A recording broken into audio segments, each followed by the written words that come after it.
Hey, good morning everybody, and welcome back to another video here at Oakley Home Access. As always, I'm Alex, and I'm the occupational therapist here in our Walpole location. Today I wanted to talk about something that I'm pretty passionate about because my senior and graduate capstone project when I was in school was about this topic.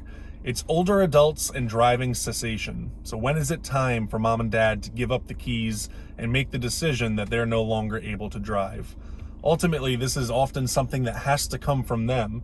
Despite recommendations from professionals such as I or adult children, driving is one of the most important things for an older adult to continue feeling independent. So it's something that we have to tread carefully with and really make sure that they're taking the lead in making this decision.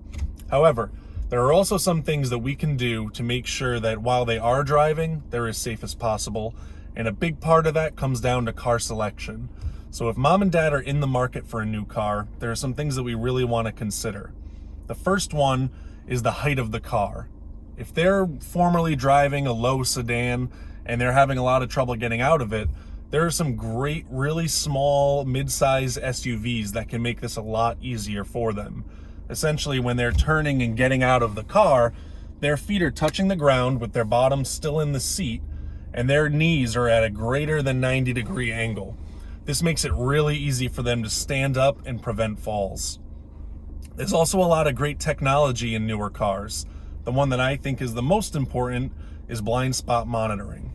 Now, when our parents and older generations started driving, there weren't big beefy A-pillars and B-pillars like this that create these blind spots. Essentially, they were driving in much more open cars, larger windows, smaller framework, and that gave them greater vision going through the car. However, cars are changing, and it's important to have technology like rear view cameras and blind spot monitoring to make sure that they're having the best awareness possible. Regardless of any cognitive change, there are also anatomical changes that happen without, there's nothing we can do to stop them. Essentially, as we age and we're in our 70s and 80s, peripheral vision shrinks in about 20 to 30 degrees in the first, 10 years, and then will continue to create almost like a tunnel vision. And that's where those blind spot monitoring can really come in handy. So always look out for those key features. In addition, it's also really important to have backup cameras. These are standard in most cars, but I would recommend having one with a larger screen to make sure that they can see the finite details of what's behind them. Because in addition, they're used to maybe backing up, doing something like this. But as we age, neck control, trunk control, they may not be able to do the turn that they once were.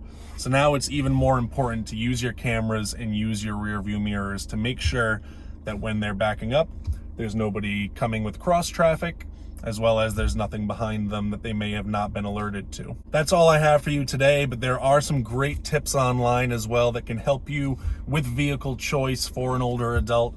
But as always, if you have any questions, please reach out to us. We are the experts on all things home accessibility, maximizing mobility, and aging in place. Thank you again, and we'll see you next time.